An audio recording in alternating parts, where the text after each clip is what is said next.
But I heard a pastor once say that service is the ultimate fulfillment and that the ultimate satisfaction.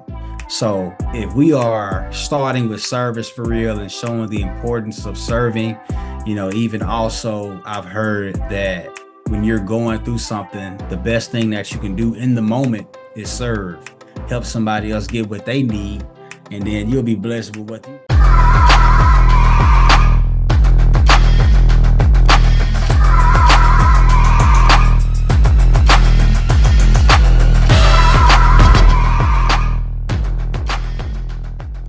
Hi, everybody. I'm Lee Scott. Thank you for watching and or listening to this week's episode of Leading with Lee, where we talk about life, leadership, and legacy. I want to help you unleash your capacity and level of leadership. But before I introduce my very, very, very special guest, if you have not done it yet, go and subscribe to Leading with Lee on YouTube and all podcasting platforms.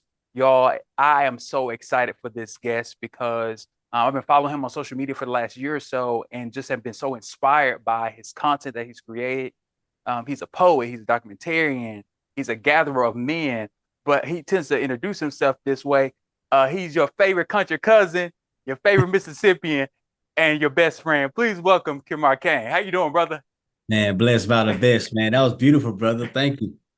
Appreciate you. No, I thank you for coming on. I honestly, I've been thinking about who should I bring on this time around and just engage about this topic. But if you would, I'm gonna give you the floor. Let you share a little bit about your background Okay. and who you are, what you do, bro. Absolutely. So once again, my name is Kimar Kane, coming to you all the way live, your favorite country cousin, your favorite Mississippian, and your best friend. That is a saying that I have come up with over 10 years ago. And it's funny Huh? how consistent you could be with things. That's how people like greet me now. Yeah. Some people even send videos with saying their name and then continuing on with the tagline, favorite country cousin. So it's pretty cool to see, you know what I mean? But I'm originally from Natchez, Mississippi.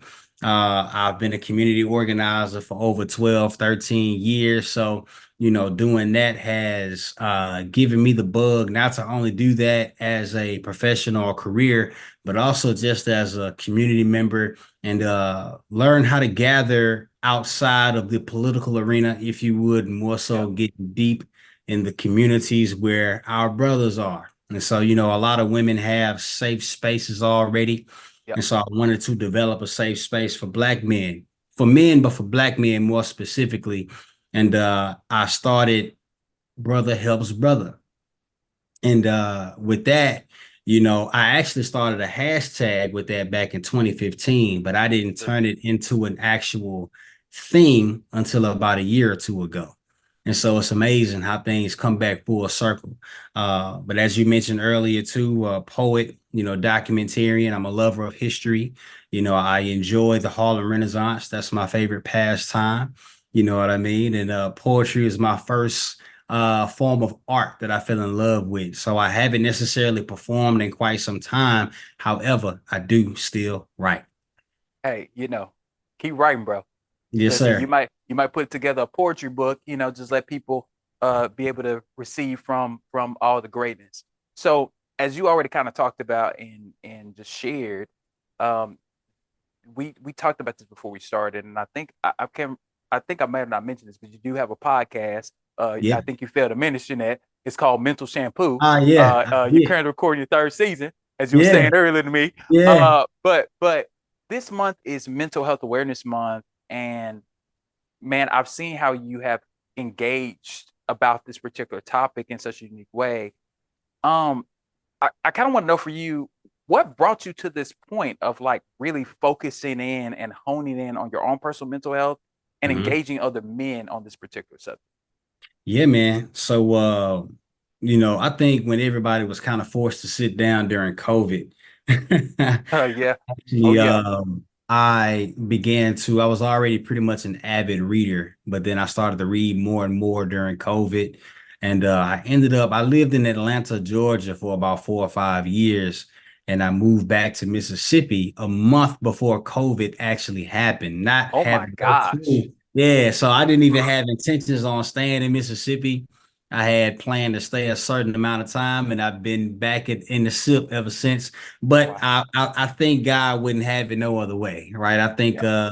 the things that I have been able to create, I think that they wouldn't have happened if I didn't come back home. So, but yeah, like reading and binge watching and Jan Van Zant fixed my life. That's I funny. DVR'd, I DVR'd a lot of her shows, and my mother and I during that time spent a lot of time together, and I just started asking her some questions. You know what I mean? And I would pause and rewind some things, ask her questions, talk about some things with my come up with her growing up. And they just kind of led me down the rabbit hole of mental health and mental advocacy. At one point, I thought I wanted to be a therapist, but I Yeah. don't necessarily see myself doing that for the rest of my life. Yeah. However, I would definitely continue to be a great advocate for mental health and strong community building. One of the books that I read that really encouraged me to gather the brothers was called The Art of Gathering. And the Mm, last name of the author, I think, is Parker, Priya Parker, I want to say, or Priya Parker is her name. But that book is The Art of Gathering, and it shows you proper etiquette of different gatherings. So that's kind of like a Bible, if you would, of yeah. gathering. Yeah, Wow. yeah. Wow. I mean, there's so many ways we could go in this particular conversation about about what you stated, because I mean, all of us was put in a moment where we had to face the realities of our lives during COVID. Hmm. And and you know, we're 3 years post a lot of things opening up and different Hmm. things like that. And we're going through the process of experiencing this moment. But I think we had we're having this conversation, or I think most people were actually thinking about their mental stewardship. And Yeah. I think everybody can agree that we all weren't there, right? Like we all weren't in the places that we needed to be as it relates to that. And so I think it's interesting that you're watching Young Love, you know, Yeah. she a Hey, thug, man. she go hard. Yeah, she go hard. So She she sets don't. it straight. Oh yeah, she don't hold back. Yeah. She say what she got to say, and Yes, and sir. and and is very direct. But I think that's great. While in that vein, because I started to think about this as you were talking. Like, why is this so important? Why is the conversation with men in particular so important? Yeah. Especially when we're talking about mental health, because there was you and I were talking a little bit before. I was sharing with Mhm. you that literally before we came into this conversation, I had just came from therapy, right? Mhm. But there's still a lot of men in general who are not either seeking out mental health care Mhm. or believe that they can have access to mental health care or Mhm. whatever. Like, why is it important for men to just even start the conversation? Or what are some of your thoughts about what does that even look like? So I think a lot of men, when I started to think about certain things that I was going through, I thought that I was alone in some aspects until I started kind of putting my business out just a little bit Yeah. on social media. Oh And yeah. then I know I had made a specific video about my struggle with alcohol. Let's be all the way transparent here. Yeah. And after I made that video, this was June of 2020, and I received a lot of great feedback, both male and female. But what stood out was the brothers commenting, sending me DMs, and some texting my personal phone saying, "Man, thank you for making that video. Yeah. I struggle with alcohol myself because I'm a social drinker, or I was a social drinker. Yeah. I still drink a little bit, but it's not as heavy Yeah. as it was back then, because I do somewhat deal with social anxiety. So the social drinking helps, quote unquote, me to Yeah. calm down, right? And so me doing that video and seeing that other guys was going through some similar things, I'm like, well, maybe I could like develop a community or something of the sort just to see, if guys would be willing to open up, because we deal with a lot of bottling up, and I personally still bottle up some things. It's just how we came up as men. Like, Yeah. We don't cry, we don't Oh yeah. necessarily express ourselves unless it's through anger, if you Uh-huh. would.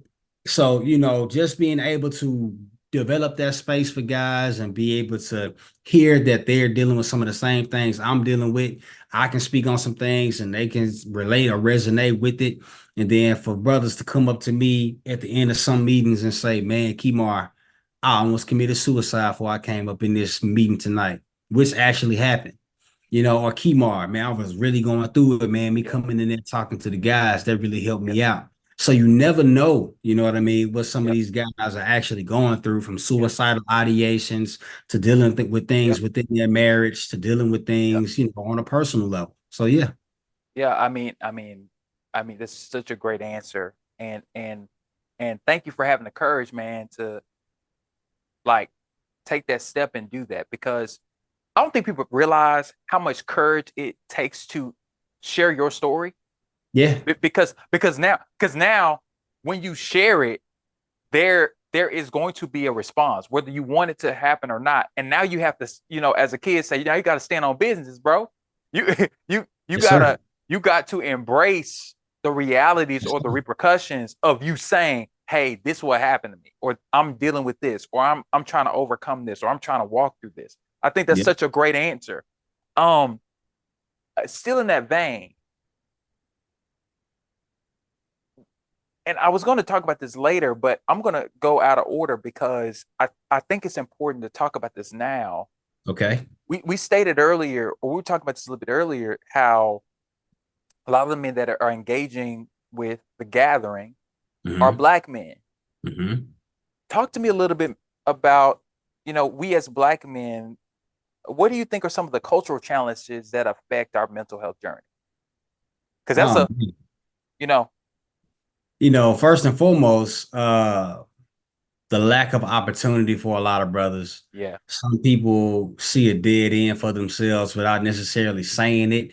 And I say that because a lot of brothers have become very laxed and complacent in the some of the places that they are, or phases that they are in their lives. You know what I mean? Finances. A lot of women are making a lot more money than us brothers. yeah, And so it makes us feel inadequate in some ways, or intimidated by our women. And then, just sports, a lot of guys coming out of sports, yep, college, high school, and that being their identity, if you would, and yep, them not necessarily knowing how to do another thing, although they can learn, you know what I mean? But that's just like, I don't know if you've seen the New Edition film when yeah, I yeah, forgot which member it was, but he was going through his drug situation and his wife was telling him something. He's like, all I know how to do is this. All I know how yep, to do is dance and sing. Like, yep. I don't know anything Bobby, else. yeah. That wasn't Bobby. It I'm wasn't thinking about the Bobby Brown movie. Never mind. it was another one, but Bobby had his struggles too. But Yeah, nonetheless, you know what I mean? We tend to make our identity and our name from a certain thing. And if yes, that certain thing doesn't happen, we lose our minds. We lose our identity, and it affects not only ourselves, but the people around us. And we tend to project, you know what I mean, our feelings and insecurities on other people, whether that be loved ones or even people we don't even know. That's just like a friend of mine had a gun pulled on them at the gas station. They were able to talk things out. Come to find out, the brother that pulled the gun was going through some things where he got fired from his job. So it's wow, like other things can compound, right? That make you want to lash out on somebody who is completely innocent, yep, but this is the person within your reach right now, and you want to do them harm. yeah. I mean that's huge. It makes me think about how often there's just a lack of dialogue. And I have some feelings about this, Mhm. but I really do want to hear your thoughts about this. Where do you think that feeling, that like, I call it the one shot mentality. Okay. Uh, Where do you think that this idea that I only got one chance to go pro Mhm. or become a rapper or get this business deal? Or like, where do you think that came from for us as a people? Because I feel like there's a lot of layers there. It Mhm. doesn't seem like it's just like you lose your job and then you think it's all over. You know what I'm saying? Like, what do you think is the through line that's causing people to jump from, hey, I have an identity, to hopelessness? Mhm. Yeah. So I think it stems from childhood first and foremost, and then being told. I don't know if you heard this growing up, but I've heard from my mother and my uncle many times before, like you got to work 10 times as hard as the white Yep, man in yep, order to get ahead. And yep, so it's like we pick the one thing that we're good at and we kind of stick with it, right? We yep. seen even with the rap group Migos, Quavo and Takeoff being kids, they wanted to be rappers since they were young. They ended up achieving that dream, right? Michael Jordan playing since he was a young boy all the way up to being arguably the greatest basketball player of all time. Even Inky Johnson, who beat the odds. I don't know if you're familiar with Inky Johnson, but he wanted to become pro. And so his mother, who was a teenage mom, worked at Wendy's. He would go to these football practices and practice, and he wanted to stay overtime. And his mom would come pick him up from practice, like, Mom, can I still run some more drills? She would end up turning on her headlights on the football field and allowing him to practice. He got to the University of Tennessee, or whatever the orange and white school is. I can't remember, the Tennessee. I Yeah, it's think not it's Tennessee Tennessee. Yeah, State, but one of them. yeah. And so he ended up doing a hit that he usually does. But in this particular hit, he got hurt real bad and ended Yeah. up being paralyzed from his right arm, or from all the way from his right arm all the way down to his right hand. But now he's like one of the top motivational speakers of all time. So Mm, that's like a slim to none story compared to so many others. right. But it stems from picking out a thing and trying to make that thing happen, you know what I mean? And then if that thing doesn't happen, then yeah, it's a wrap. Yeah. And I hope when people watch this or listen to this, we kind of change their mind about their reality. But we're gonna take a Hopefully. break right here for a moment, and we'll be Okay. right back after this message. Want to promote your business, products, or services? Email me at scottconsultations@gmail.com.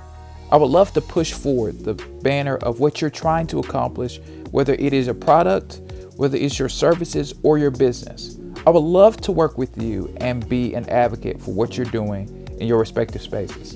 Thank you, and I look forward to hearing from you. And we are back with Kamar Kane. Brother, like, this has been a great conversation about just mental health and what it looks like.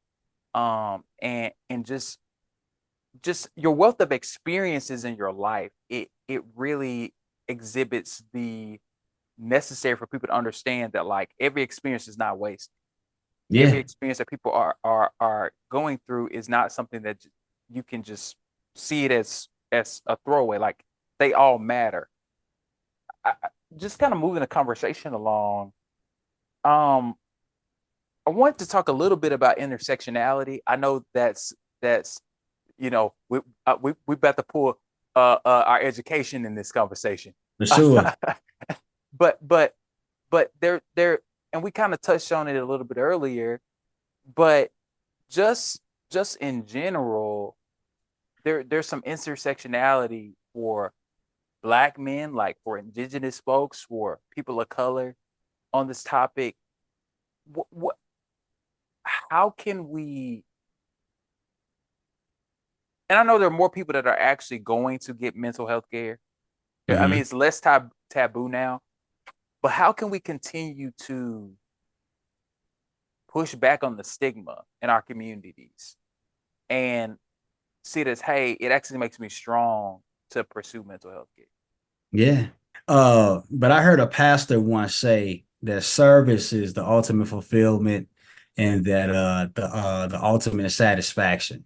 So if we are starting with service for real and showing the importance of serving, even also I've heard that when you're going through something, the best thing that you can do in the moment is serve, help somebody else get what they need, and then you'll be blessed with what you need by Wow. default. You know what I Yeah. mean? And ultimately, not only helps you in your mental health journey, but it also gives you a little boost in your spirit. Oh You know yeah. what I mean? Oh So I yeah. think that is like the ultimate start. After that, we can get into gatherings and therapeutic activities. I know before I got back in therapy, my bike was my therapy on wheels, if you Yeah. would. So I would hit the trails every weekend, and then I would ride a good 10 or 12 miles, and I would listen to either a good album or some jazz music, or sometimes I would ride in silence and just think.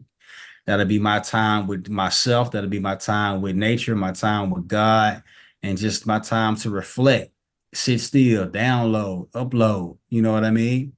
Yeah. So things like that, service, isolation, and then therapeutic activities and gatherings, get yourself out there. Wow. I mean, that's great advice.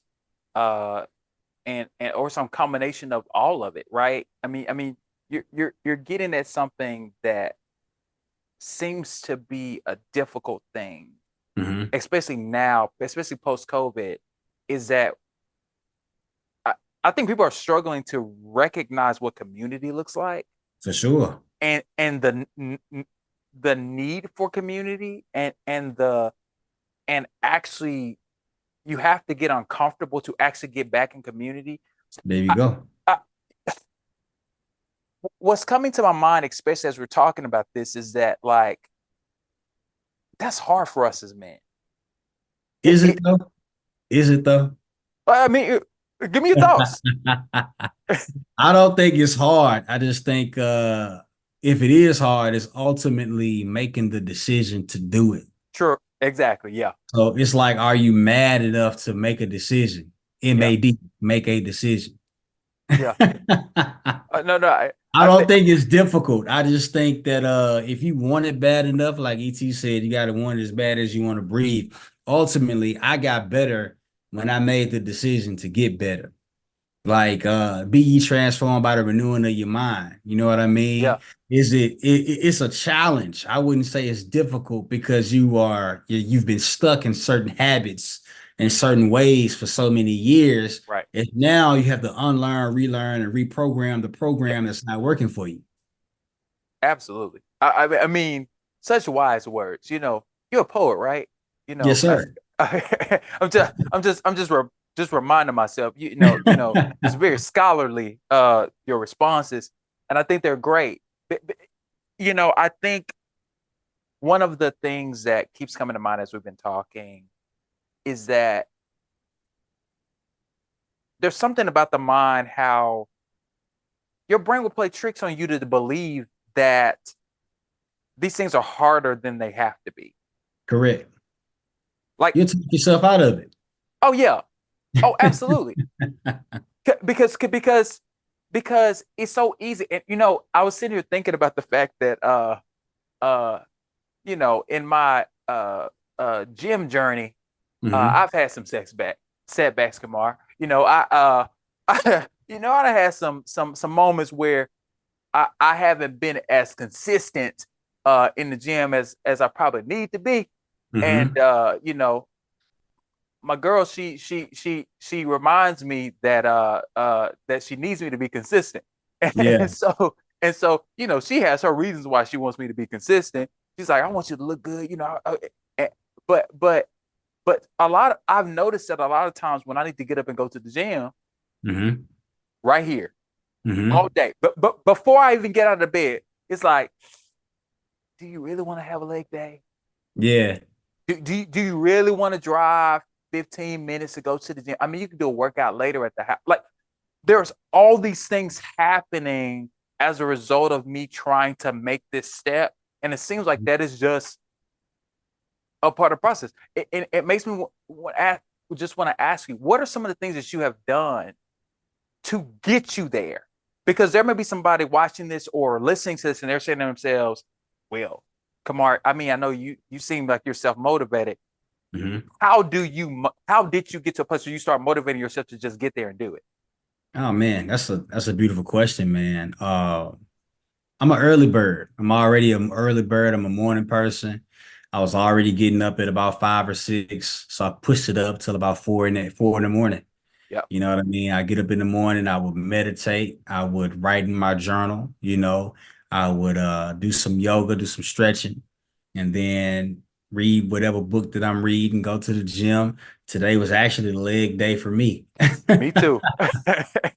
You know what I mean? So early bird, just knocking out everything Yeah. early before my actual day gets started, before I'm meeting or greeting anybody throughout Yeah. the day. So I'm not necessarily transferring any negative energy. I've already set the tone for my day.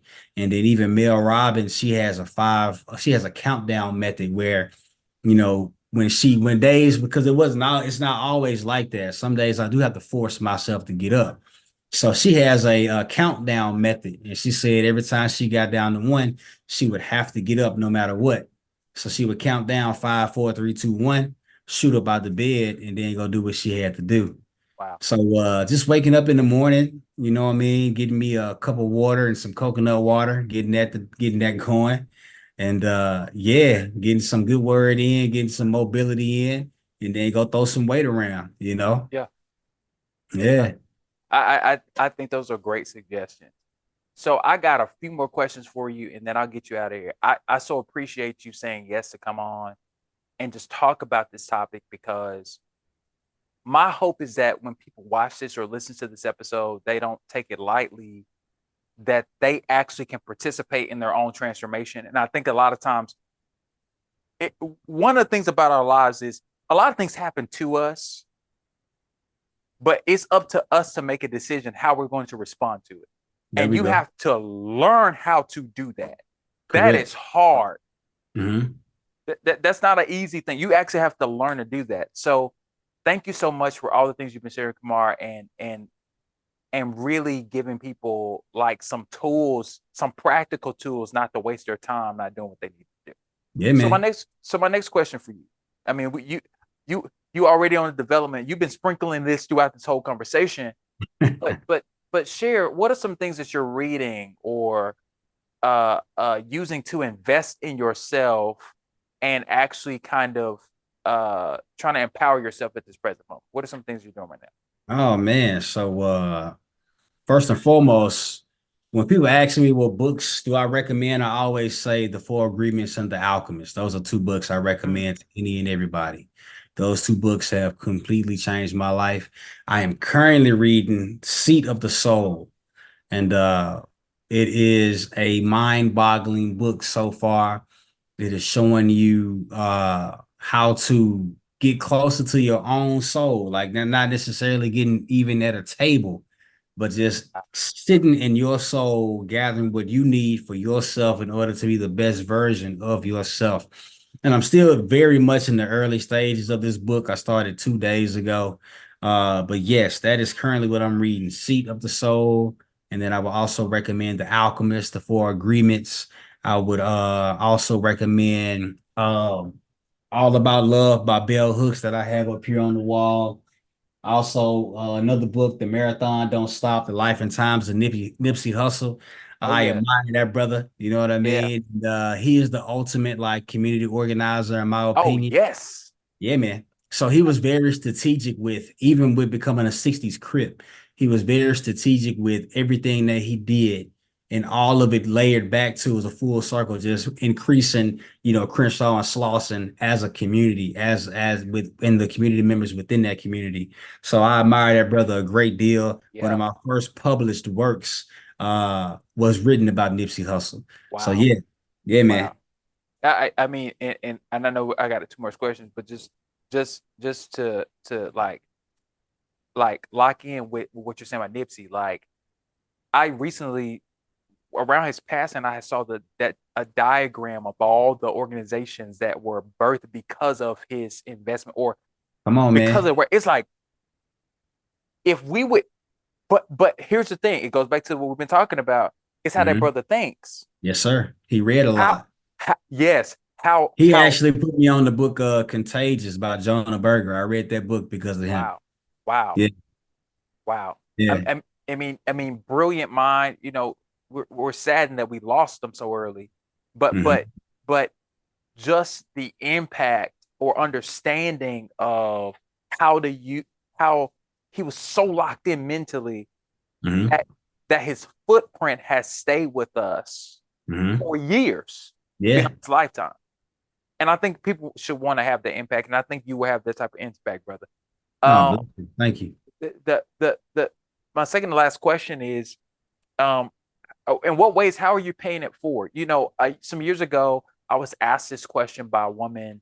I used to work for a credit union some years ago, and Okay. one of the VPs did something for me that literally changed and blessed my life. She Okay. literally financially helped me pay for a class to finish my college degree. I was fighting for 3 years to try to get this thing done, and she was like, I will write a check to make sure you get it done. And Come it, on, it, man. it was one of the most incredible things somebody has ever done for me. Yes, But sir. she always has told me, she said, Lee, I want you to pay it forward. So what are some things that you're doing to kind of invest into other people, the things that were invested in? Oh man, I got to give a backstory. My visions have been helped by many people along my journey. From my podcast equipment, like, this is the same very microphone I bought in 2015 right here. And with this microphone, I actually did a GoFundMe, and I wanted to raise about $800. No, I wanted to raise $600, and I ended up raising $800, and I was able Wow. to get all of my podcast equipment. Another time I wanted to raise 800 and I ended up raising 1,300. Wow. I have the ability to give my vision in such detail to where people believe and trust me enough, and my name is good enough for people Yeah. to bless me in such ways, Yeah. right? And so, Credibility.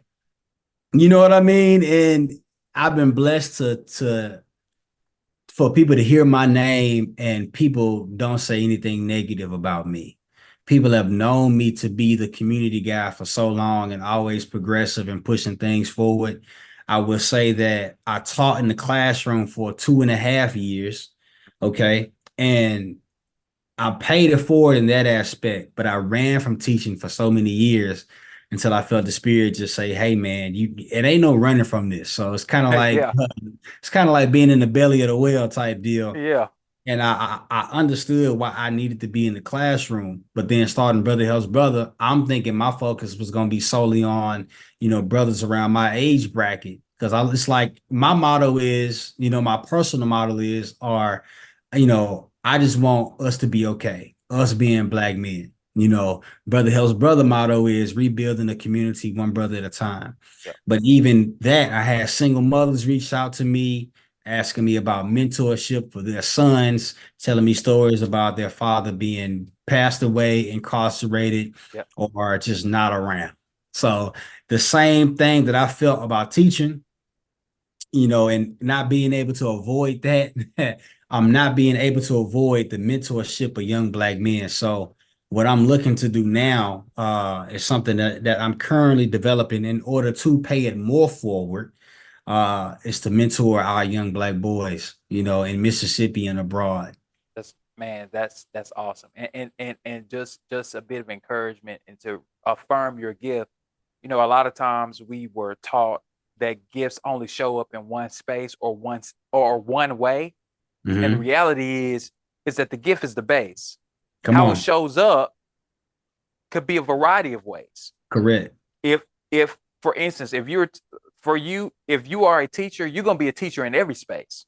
In every space. It doesn't matter if you're in a classroom or not. For me, it's inherent for me to encourage. So Hmm. so no matter what space I'm in, whether I was working at Walmart, when I was working at Walmart, whether I was working at the credit union I was working for, whether I'm sitting Hmm. there looking at high school students that come into my office and their parents and college students that come into my office and they're trying to get their FAFSA stuff done. Like, I'm going to encourage them at some point because that's who I am.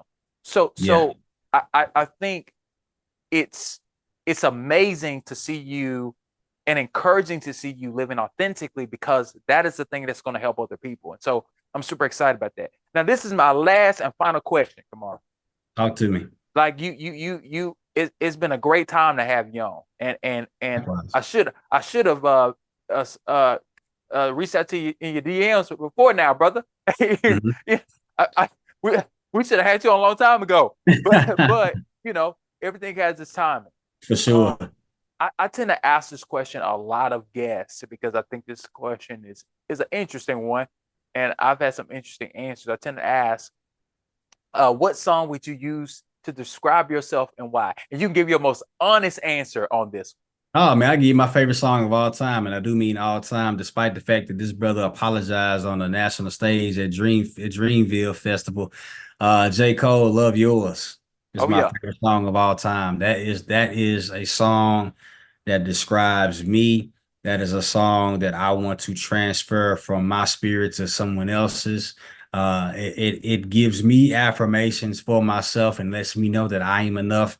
And when I send it to others, I want to remind other people that they are enough to love the life that you live. You know what I mean? And understand that you are the artist of your life. You know, whatever you want that canvas to look like, you have to paint to color it the way that you want it to look like. Make it vibrant, make it yeah, dark, make whatever that you want it to be. So love yours. There's no such thing as a life that's better than yours. Yes, sir. yeah. Well, Kimar Kane, everybody's favorite country cousin, Come on. best friend, and favorite Mississippian. Hey. Thank you, bro, for coming on. I appreciate you, man. It was such a great time having you on. Yes, Lord. Thank you so much, brother. It's been fun. Thank you for watching and or listening to this week's episode of Leading with Lee. If you have not done it yet, subscribe on YouTube and all podcasting platforms. If you want to get more information and connect with me, visit me at www.leeascott.com or follow me on Facebook, Instagram, and Twitter at Lee A. Scott II or Lee A. Scott II. So, thank you for watching. Much love, and let's get started.